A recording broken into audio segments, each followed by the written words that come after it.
Mesdames et messieurs, bonjour, bonsoir. Très heureux de vous retrouver sur toutes les plateformes de l'ouverture média pour votre émission spéciale. Et sans plus tarder, nous vous demandons de faire le maximum de partage possible pour que les Maliens qui vivent à l'intérieur qu'à l'extérieur soient imprégnés des réalités politiques de notre société. Bienvenue à votre émission préférée dénommée L'affaire politique. Oui, une émission 100% en français, une émission inédite et une émission sans filtre et sans réserve surtout. Nous vous rappelons que cette émission se tient tous les vendredis et les dimanches pour que vous soyez imprégnés des réalités politiques de notre société en français. Donc, sans plus tarder, nous allons donner la parole à notre invité pour qu'il se présente à vous, nos chers abonnés de la page Facebook ainsi que la chaîne YouTube. Merci d'avoir accepté notre invitation. Docteur Sempara, c'est toujours un plaisir pour moi de me retrouver sur ton plateau et dans les locaux de Ouverture Média, qui est aujourd'hui un organe, je dirais, de communication, de référence. Aujourd'hui, on pourra le dire sur la scène, je dirais peut-être internationale. Donc, c'est avec une grande fierté que je me retrouve, surtout en absence des... Voilà. Surtout au moment où les plus hautes autorités de notre pays, après avoir recouvré la totalité de sa souveraineté, a choisi de mettre hors d'état de nuire les médias mensonges internationaux qui perpétraient de la communication en termes de guerre contre notre pays. Donc, si aujourd'hui il y a une substitution de ces médias par Ouverture Média et ses compagnons, je pense que nous nous retrouvons dans une souveraineté véritablement recouvrée. Merci encore une fois de plus d'avoir accepté notre invitation. C'est avec honneur. Encore, vous les abonnés, je vous rappelle que ces émissions se tiennent les vendredis et les dimanches à partir de 21h pile. Essayez de faire le maximum de partage possible. Essayez d'informer le maximum de Maliens possible pour qu'ils soient imprégnés de l'existence de cette émission inédite en français sur l'ouverture média. C'est une émission spéciale et une émission de taille exceptionnellement exceptionnelle. Alors, si vous vous retrouvez dans cette émission purement en français, les vendredis et les dimanches, nous vous demandons de partager l'info. Nous vous demandons de bien vouloir suivre attentivement. Nous vous demandons de commenter. Nous vous demandons de liker les vendredis et les dimanches, de partager les vendredis et les dimanches et d'écouter nos invités les vendredis et les dimanches, plus précisément à partir de 21h. Et sans plus tarder, nous allons parler de l'actualité de notre société. Il s'agit de l'état d'avancement de nos forces de défense au niveau de Kidal. Mais tout récemment, nous venons de voir un communiqué de la part du mouvement M5 RFP par rapport à l'abandon précipité de la MINUSMA, qui est considéré comme une forme de trahison pour donner plus de force à la CEMAS, mais aussi pour donner plus de force aux terroristes. Et sans plus tarder, je vais faire face à un invité de taille exceptionnelle. Réellement, M. Pape, quelle lecture faites-vous à ce communiqué venant du mouvement M5 RFP? D'abord, c'est le lieu de remercier tous les sympathisants, militants et militantes, les responsables du mouvement M5 RFP pour la constance dans leurs manifestations d'intérêt général pour la nation. Et il faut comprendre que c'est un mouvement qui a organisé une insurrection contre un régime qui était à la solde de la politique criminelle française. Et aujourd'hui, que ce mouvement M5 RFP condamne les agissements ou bien les prises de position de la MINUSMA par rapport à un programme qui a été, je dirais, fixé d'abord fixé par les autorités de la transition, les plus hautes autorités de notre pays, en collaboration étroite avec la communauté internationale, pour demander à ce que le départ de la MINUSMA soit programmé et que la date limite est fixée pour fin décembre. D'accord. Donc, dans cet objectif-là, il a été constaté que la MINUSMA est en train de jouer à un double jeu, donner l'impression qu'elle est dans la logique d'exécuter ce qui lui a été signifié, mais que dans le fond, nous constatons assez de manquements. Et Dieu faisant bien les choses depuis bien longtemps, quand je dirais en parenthèse, le premier responsable du mouvement M5 RFP, qui est aujourd'hui le premier ministre, Shugwel Kourala Maïga, est parti aux Nations Unies avec l'expression magique que nous avons été abandonnés en plein vol par la France. Dans son intervention, il a bel et bien signalé que la MINUSMA sera mise sous tutelle des autorités maliennes, qui va la suivre dans toutes ses activités. Donc je pense qu'aujourd'hui, ceci est une réalité qui démontre assez que le Mali a recouvré toute sa souveraineté et que le mouvement M5 RFP veille toujours au gré. Voilà. Maintenant, est-ce que réellement cet abandon de camp peut être considéré comme une forme de trahison? Chacun a son analyse face à une situation. Le M5 RFP a son point de vue sur la question et d'autres personnes aussi ont un autre point de vue. Mais tout ceci converge pour quand même préciser que la MINUSMA, qui a été annoncée comme étant un ami du pays, s'est retrouvé comme un ennemi de la nation. Maintenant, compte tenu de cette situation, est-ce que réellement ce retrait précipité de la MINUSMA visait réellement à déstabiliser le Mali? Bon, se limiter seulement à un retrait précipité, ça peut être les conséquences d'une situation générale. Je m'explique. Moi, avec mes camarades, dans nos analyses, qu'est-ce que nous disons?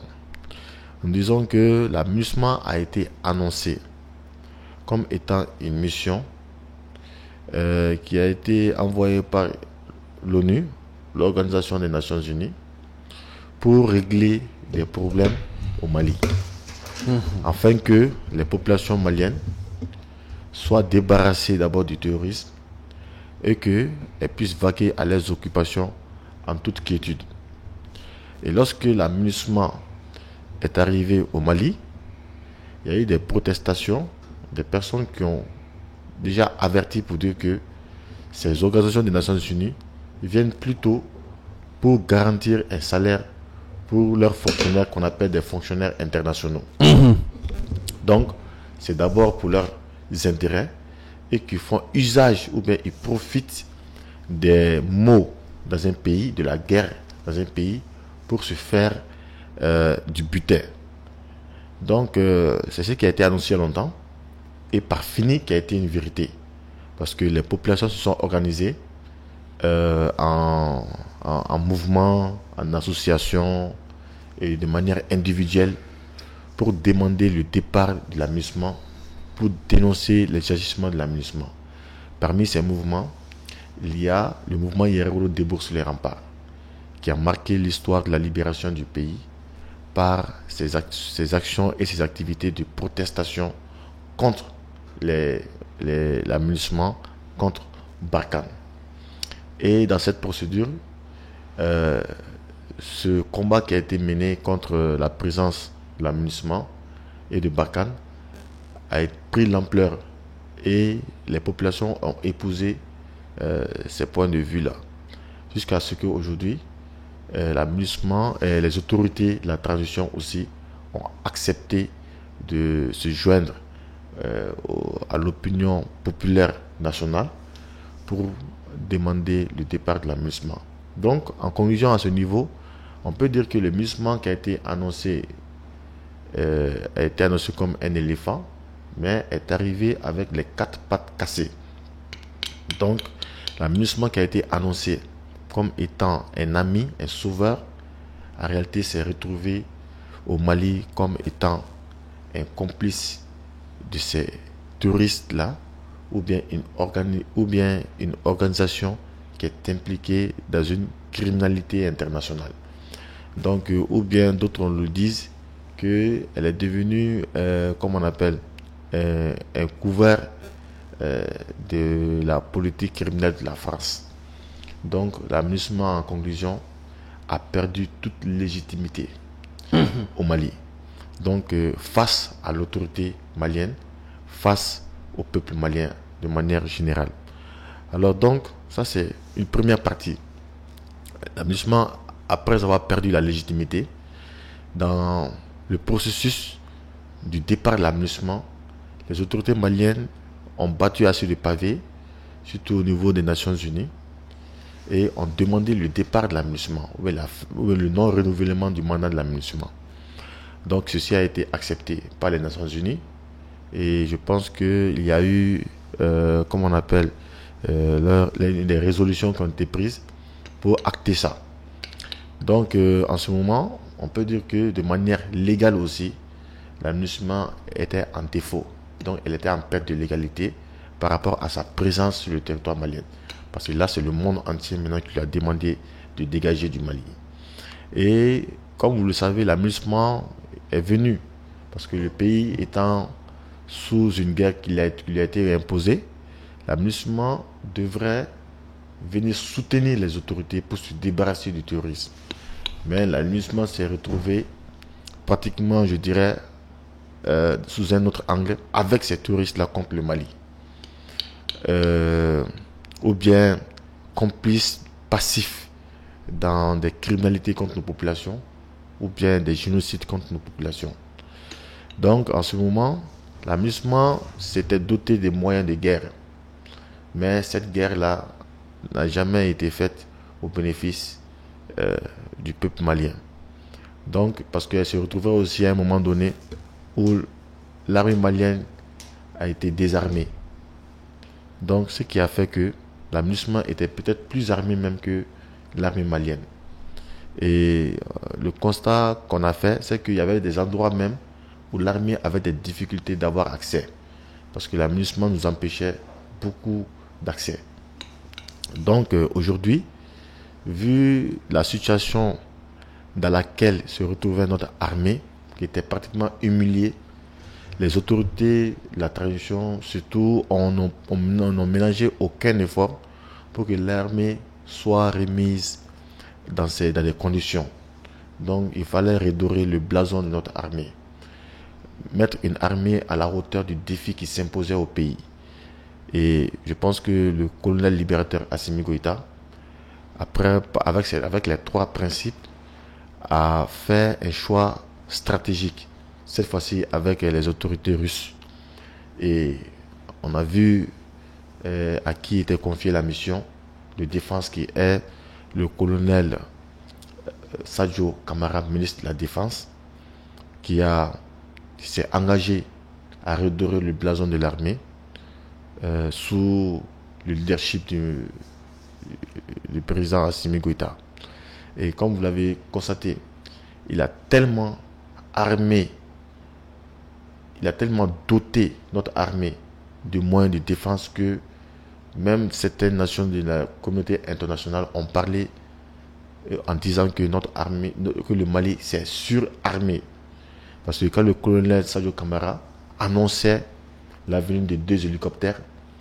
Une fois que le conteneur ou bien le cargo ouvert, on voyait 4 hélicoptères. Donc nous nous sommes retrouvés avec cette fois-ci des autorités qui parlaient peu, mais qui agissaient beaucoup.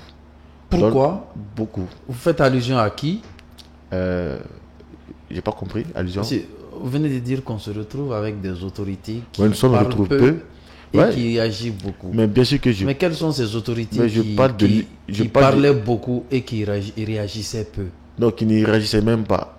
Ça, c'était le régime de Ibrahim Bouba Keïta. Est-ce que ça, c'est pas un peu trop dit?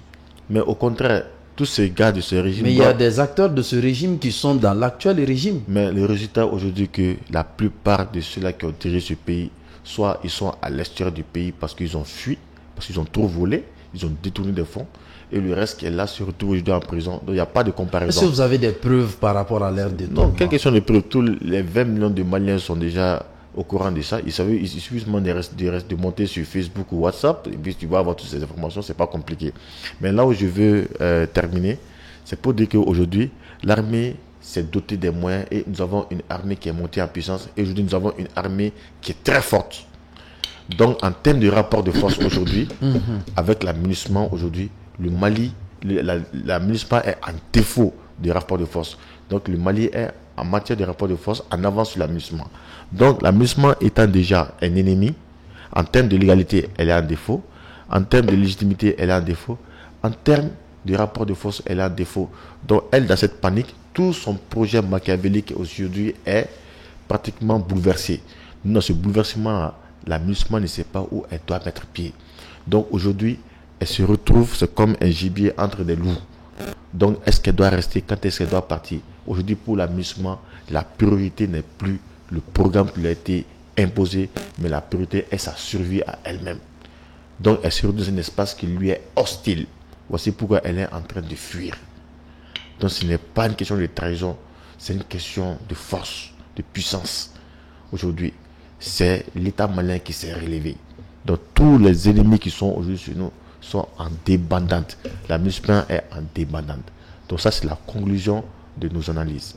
Merci. Merci d'avoir donné cet éclaircissement. Nous vous demandons de faire le maximum de partage possible pour que les Maliens qui vivent à l'intérieur qu'à l'extérieur soient imprégnés des réalités politiques de notre société, mais également des questions sécuritaires de notre pays.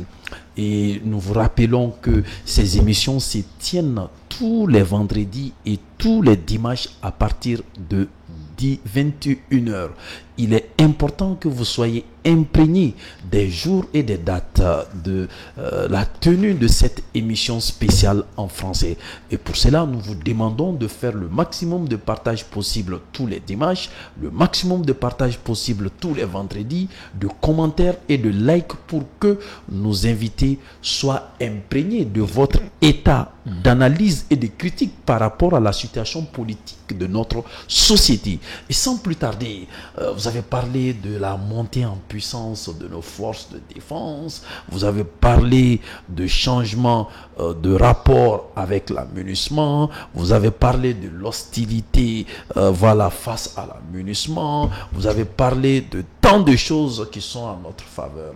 Est-ce que réellement, avec tous ces acquis, est-ce que nos forces de défense seront à mesure de récupérer l'intégralité de Kidal avec une sécurité totale d'ici fin décembre 2023?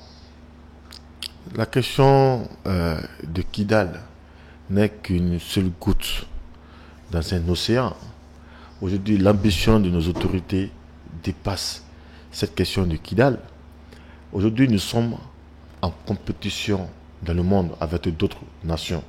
Il s'agit pour nous de faire du Mali une puissance mondiale en termes politiques, en termes militaires, en termes énergétiques, en termes culturels, en termes économiques.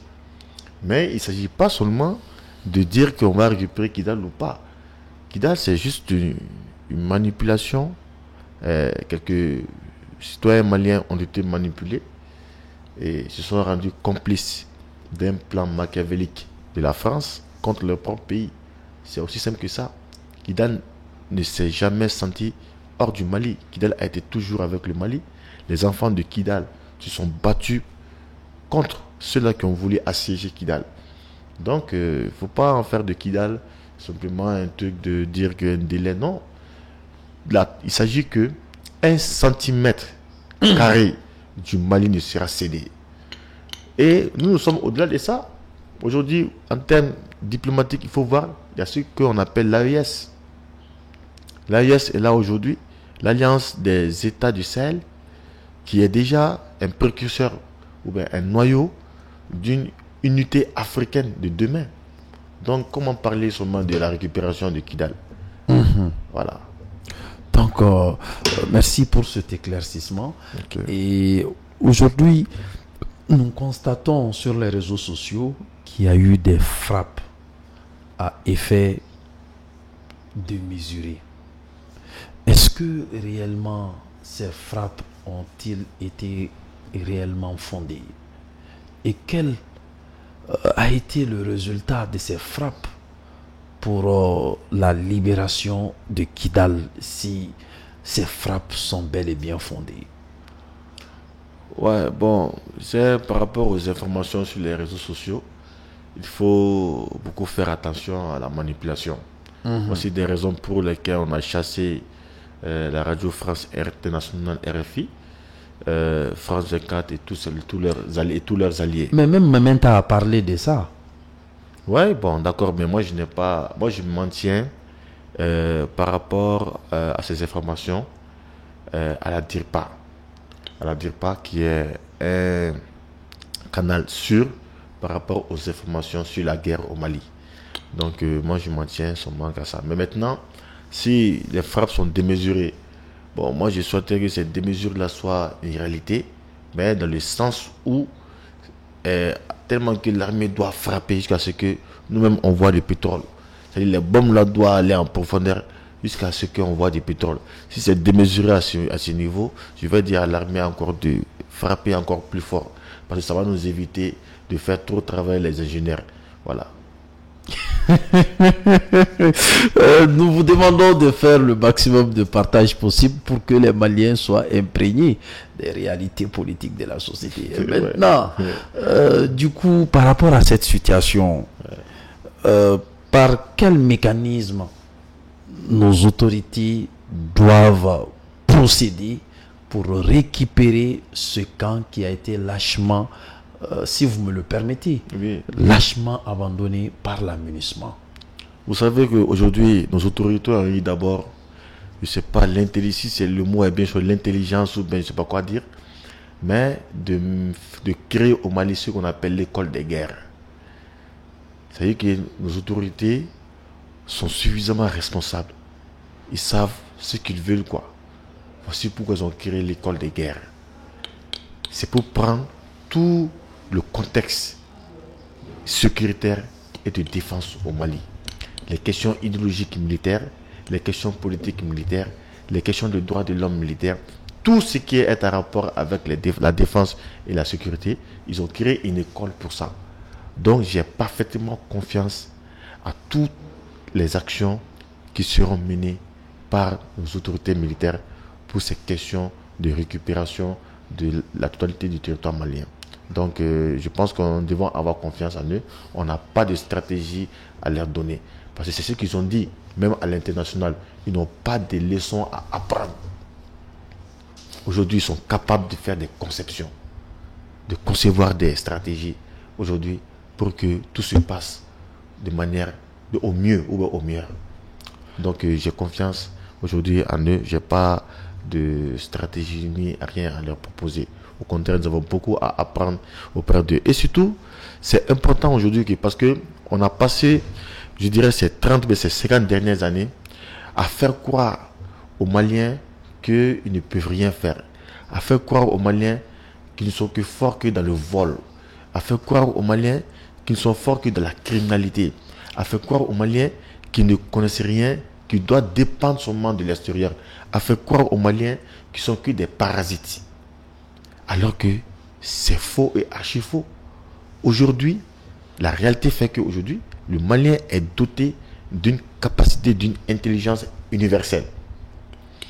Je donne un exemple.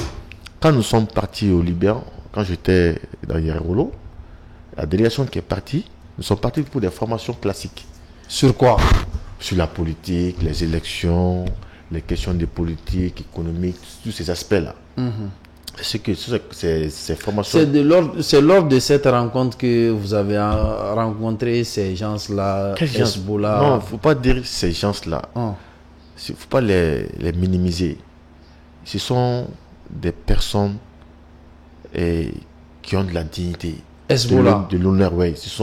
Le Hezbollah est une organisation, comment on appelle, de marque, référentielle dans la défense et la protection de la patrie.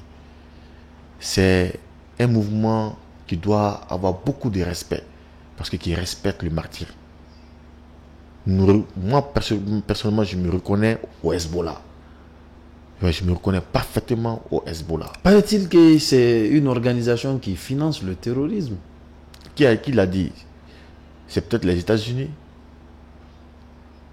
Mais aujourd'hui, les États-Unis, c'est l'une des nations les plus criminelles de l'histoire du monde. Mais, passons sur ça. Qu'est-ce que j'ai voulu dire? C'est que quand nous sommes partis en formation au Liban, et que le Hezbollah a mis à notre disposition des professeurs d'université, des docteurs, des professeurs d'université, dans la formation, ils ont compris que nous avons un niveau élevé. Jusqu'à ce que, lorsque les professeurs venaient, on leur disait que de faire attention, que ces jeunes qui sont là ont un niveau très élevé. Le cours se passait en français ou en anglais? Ça se passait en arabe et en bambara. C'est là qu'on a compris qu'en réalité, la langue française même, en fait, elle ne pèse pas dans le monde. C'était une langue coloniale seulement. La France et ses colonies. En arabe et en... En arabe et en bambara.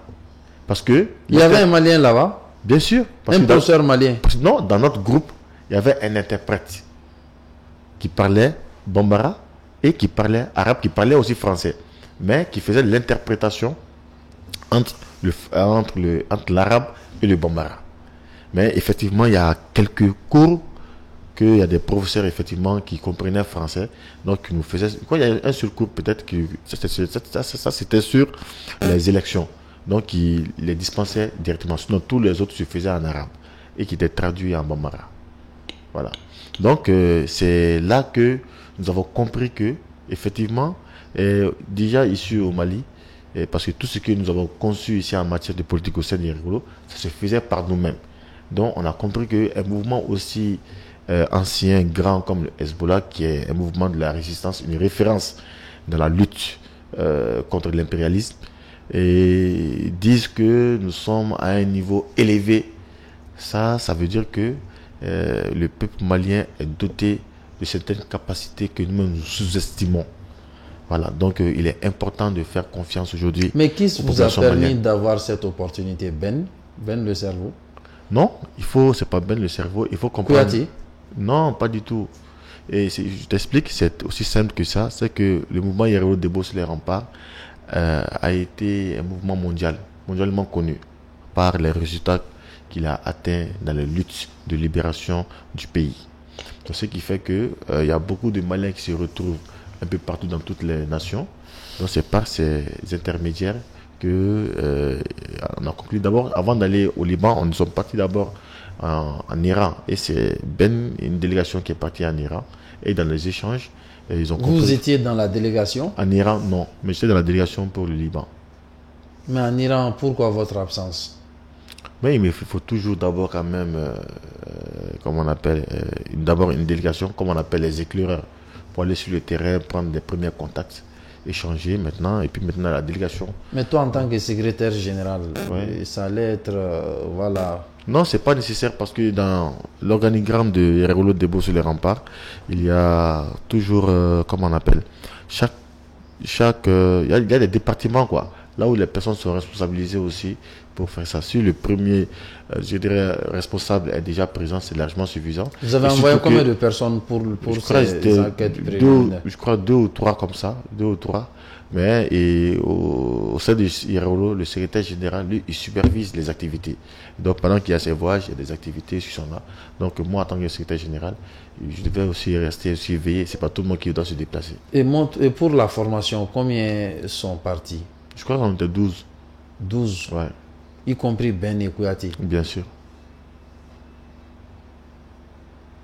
Mais qu'est-ce que vous avez appris d'innovant? D'innovant et comment organiser les élections. Et Liban?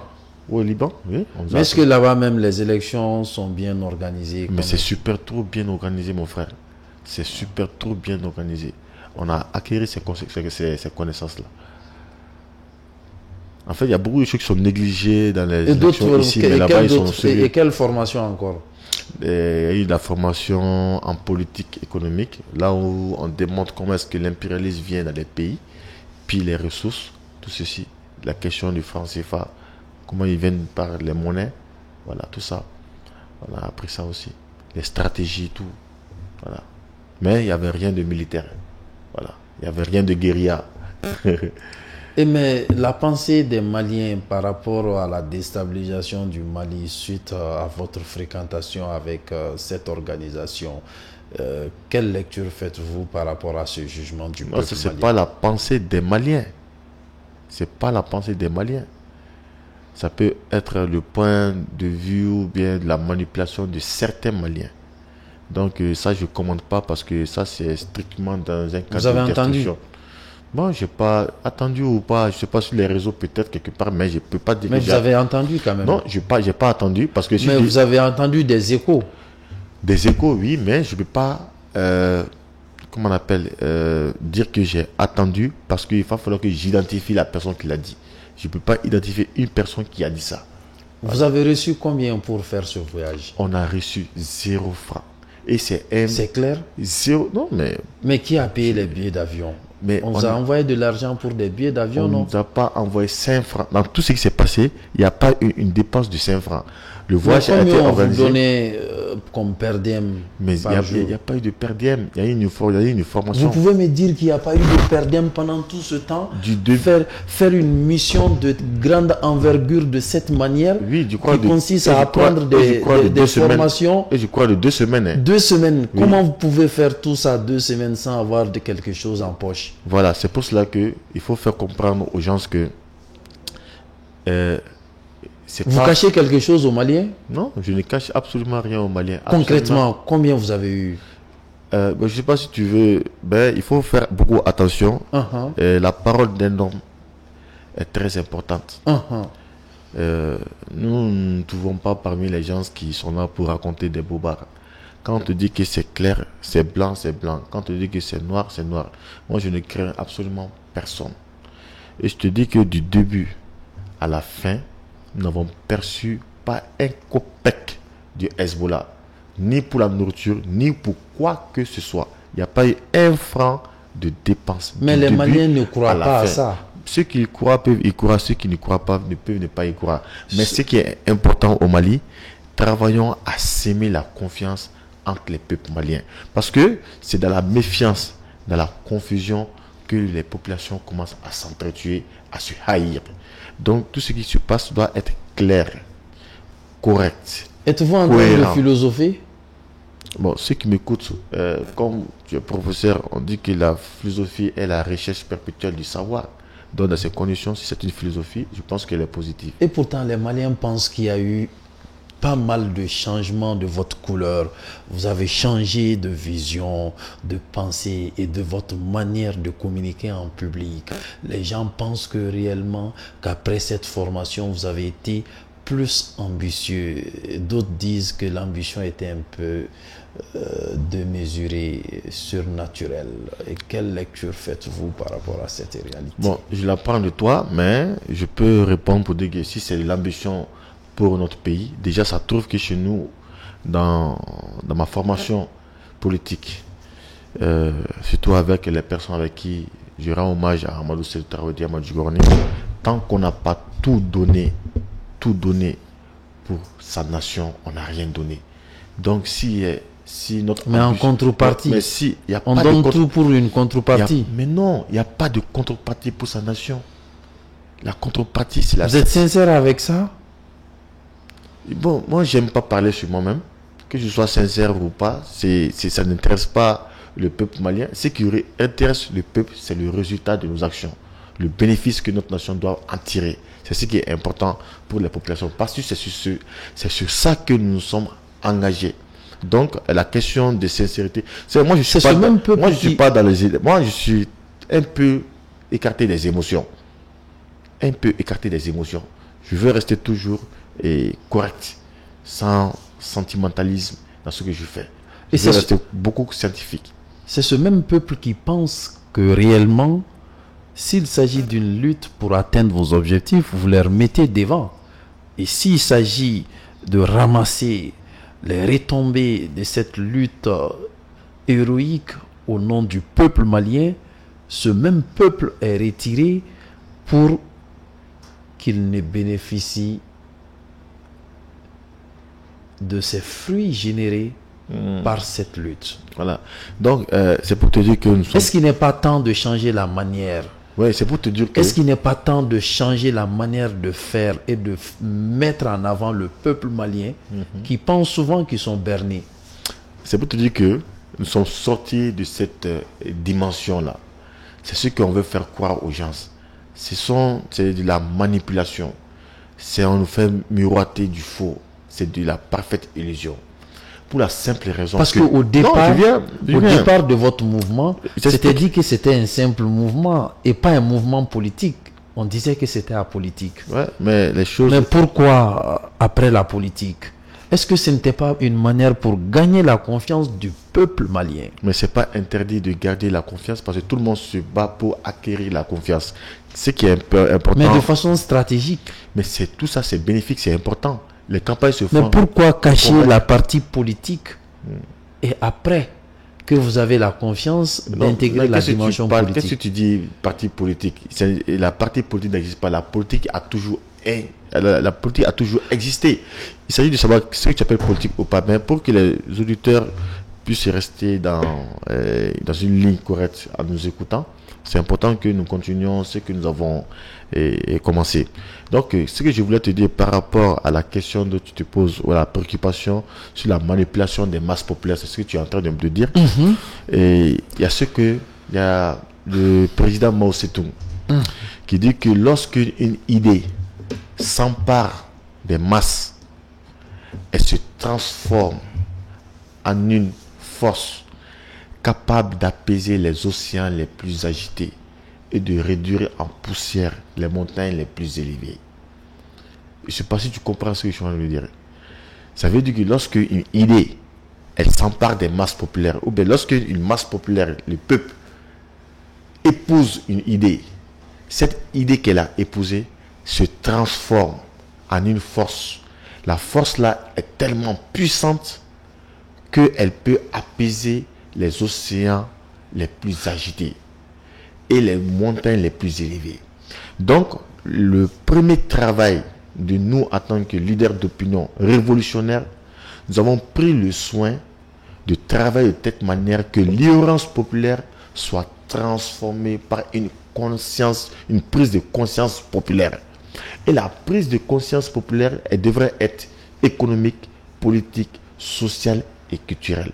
Donc c'est cet ensemble-là qu'elle est doter le peuple malien d'une idéologie ou d'une idée révolutionnaire. Et c'est cette idée révolutionnaire qui allait permettre au peuple de résister à toute forme d'attaque et à protéger aussi le pays. Le peuple malien aujourd'hui se trouve dans des conditions là où la prise de conscience politique, économique, sociale et culturelle a atteint un certain niveau qu'on ne peut plus la manipuler. C'est pour cela que durant ces 2-3 dernières années, aucun parti politique n'a pu émerger. Je veux dire plutôt n'a pu émerger. Parce qu'aujourd'hui, tout homme politicien que tu sois, si tu te prononces sur une situation qui est en décadence ou bien qui est contraire à la conscience populaire, en ce moment tu es banni. C'est pour dire aujourd'hui qu'aucun mouvement, aucun parti politique n'a le monopole de la résistance et de la révolution au Mali. Donc cette question de manipulation de masse et des masses populaires, elle n'est plus d'actualité, c'est le passé. Aujourd'hui, nous sommes dans une nouvelle dimension. Là où tout dirigeant est obligé de suivre une ligne directrice claire et correcte, sans aucune confusion. Tu sèmes la confusion, tu deviens l'ennemi du Mali. Et les Maliens vont savoir quelles mesures il faut prendre contre ta personne, mais contre cet individu-là. Donc, c'est pour te rassurer qu'aujourd'hui, notre équipe qui a quitté le Liban en son temps dans les révolus pour revenir au Mali ne peut que apporter un plus à l'édifice d'une nation prospère, mais ne peut pas se retrouver à détruire une nation ou bien à détruire les acquis de cette tradition. C'est pas du tout possible. D'accord. Merci pour cet éclaircissement. Maximum de partage, maximum de commentaires pour que nos frères, nos pères et nos mamans soient imprégnés des réalités politiques de notre société.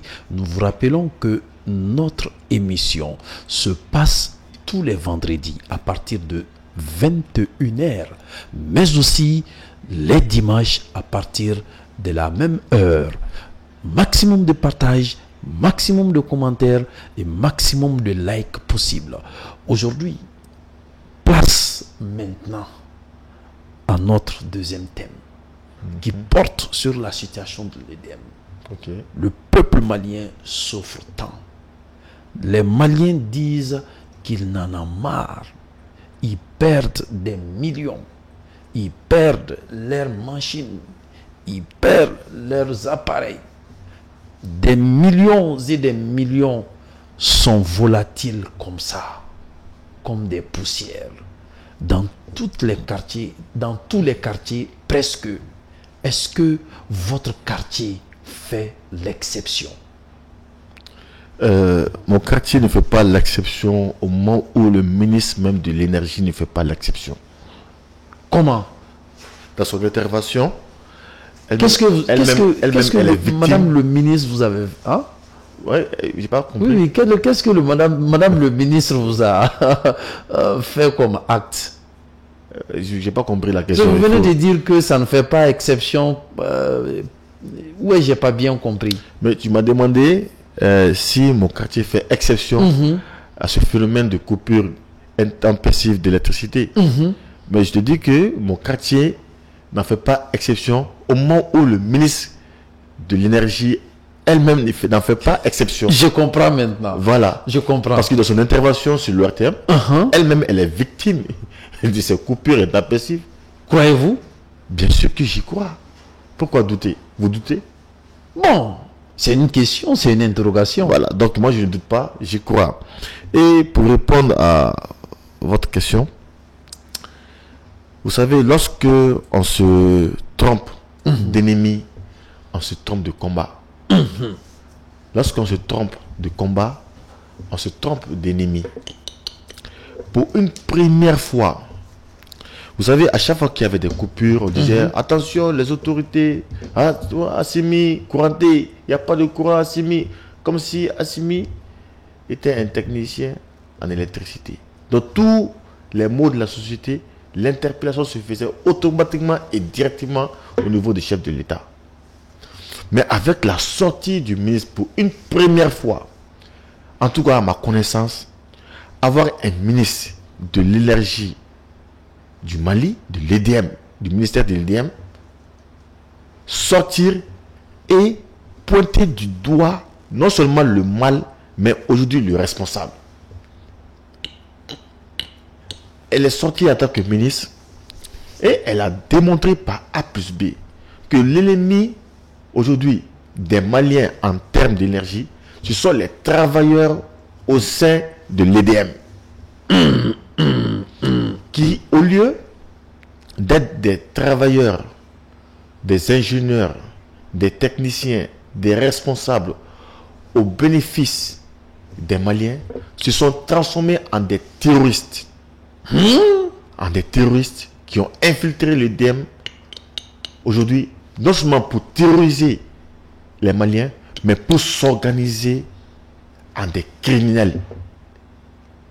Parce que les conséquences des actes ignobles qu'ils ont posés c'est qu'il y a eu des morts d'hommes dans les hôpitaux, c'est qu'il y a des travailleurs qui sont certainement des ouvriers ou des manœuvres qui n'ont pas pu travailler.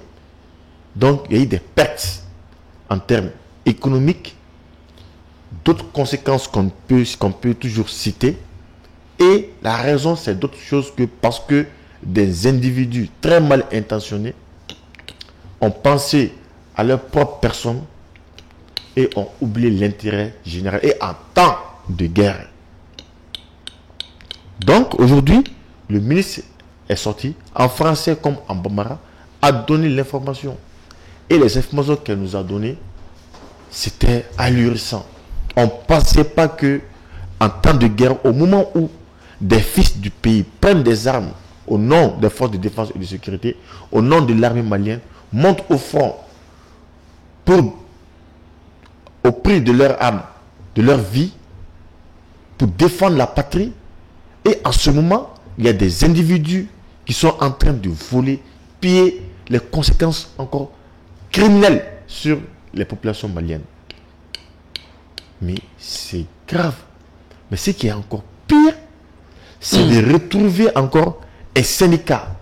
Le syndicat qui est là pour défendre l'intérêt matériel et moral des travailleurs se trouve aujourd'hui l'avocat des voleurs au sein de l'EDM du Mali, des criminels au sein de l'EDM du Mali, des terroristes au sein de l'EDM du Mali.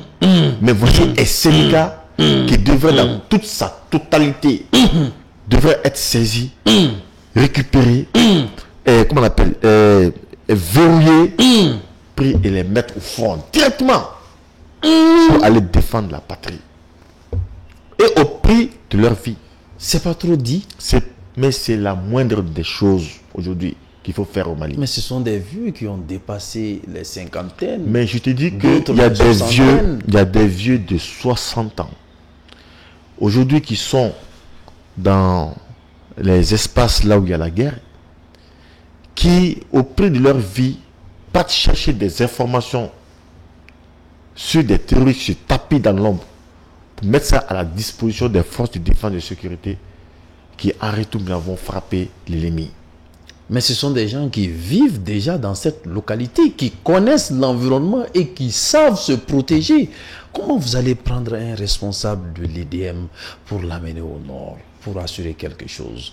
C'est pour l'amener à l'abattoir directement. Okay. C'est là où on te dit que en termes de la Constitution, tous les Maliens naissent libres et égaux en droit. Ceux qui quittent ici là pour aller au nord, ils ne sont pas du nord.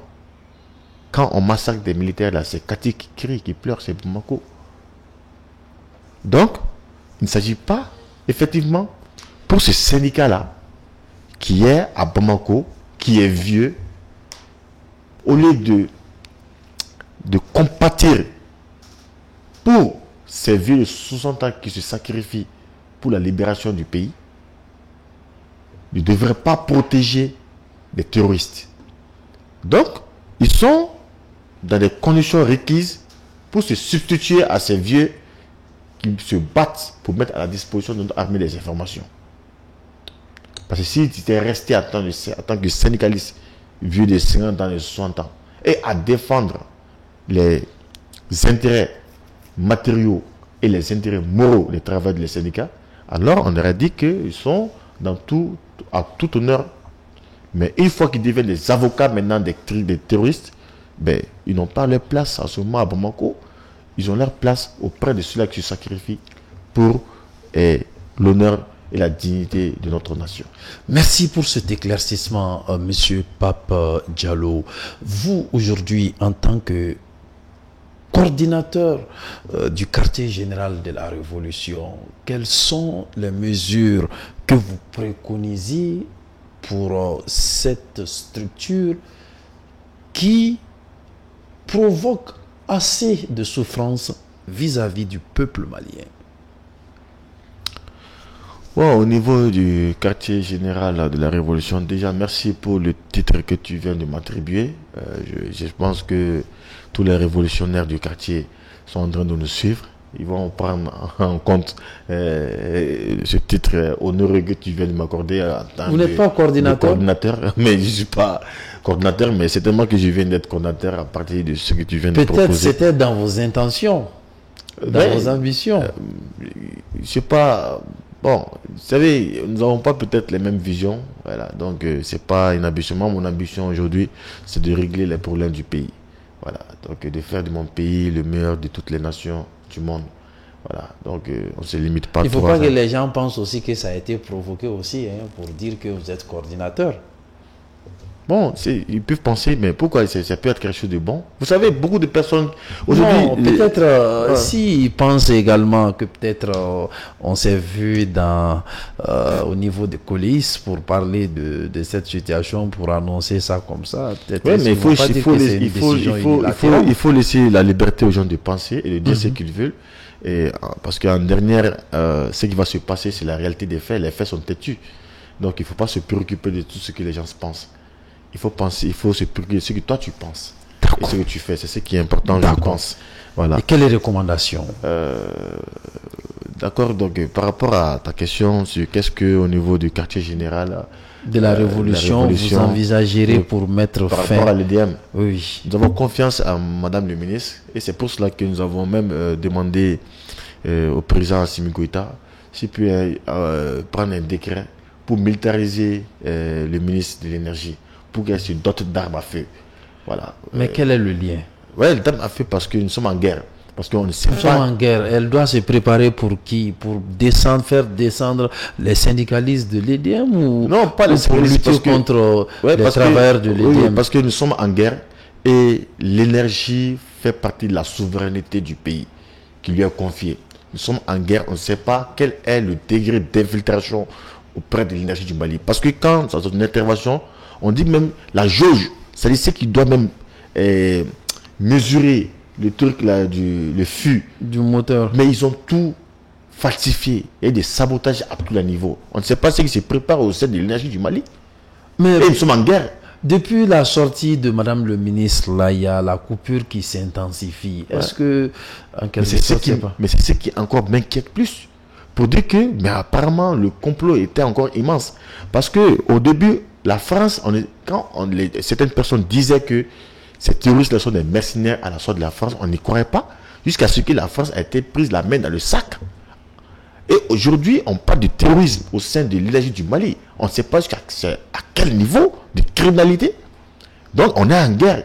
Donc, il faut doter tous les ministres d'armes à feu, de Kalachnikov, de pistolets et de tout. Pour que dans leur mission, on sache exactement qu'ils sont dans toutes les dispositions en légitime défense d'agir. Mais si vous n'êtes pas un peu trop dans les films là?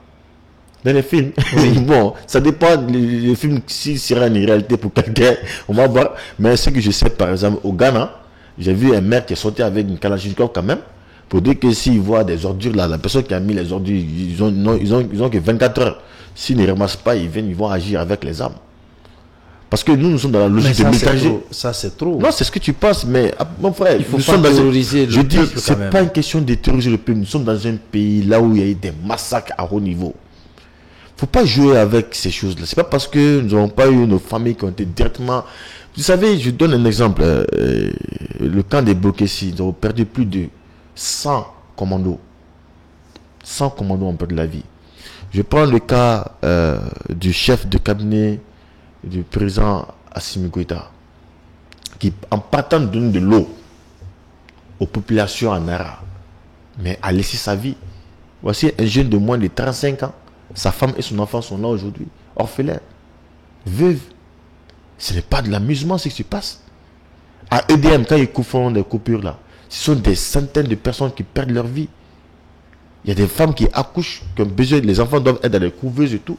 Il y a des personnes qui meurent sur les lieux d'opération. Vous pensez que ces gens, comment tu penses? Tu penses que leur vie n'a pas de valeur? Ou bien celui qui est en train de voler sa vie vaut mieux que celui qui est en train de perdre la vie sur le lit de l'hôpital. Mais il faut avoir la tête sur les épaules. Il faut sortir des émotions. Il faut régler la question du pays. On ne peut pas continuer avec ça. Tuer les gens gratuitement comme ça, à petit feu. Non, il faut agir, mon frère. Aujourd'hui, c'est là qui sont en train qui sont responsables de cette situation-là. Mais il faut donner, c'est-à-dire il faut réprimer ça de telle manière que ce soit une leçon. Plus jamais ça dans notre pays. Aujourd'hui, nous rêvons d'avoir un pays là où si tu veux, tu déposes 1 milliard dans la rue, tu pars, tu reviens, tu retrouves tes 1 milliard. Personne ne doit voler. C'est ce que nous voulons. D'accord. D'accord. Merci pour cet éclaircissement. Alors, vos derniers mots à l'endroit de nos chers abonnés. Mes derniers mots, ce sont des mots de... je dirais comment on appelle, des mots de fierté, quoi, de résilience, je voulais dire, pour dire que le Mali a pris une voie et il n'y a pas de retour. Nous ne pouvons qu'avancer.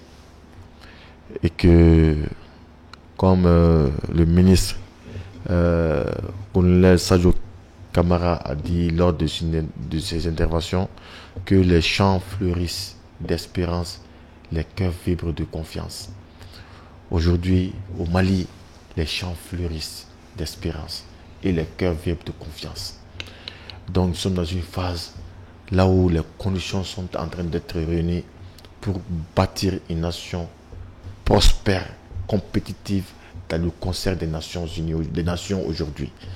Donc pas de place au laisser aller et que les gens sachent que s'il y a des Maliens qui se lèvent très tôt, qui travaillent pour le pays, les gens ne doivent pas rester au lit jusqu'à une certaine heure pareille et aller s'amuser.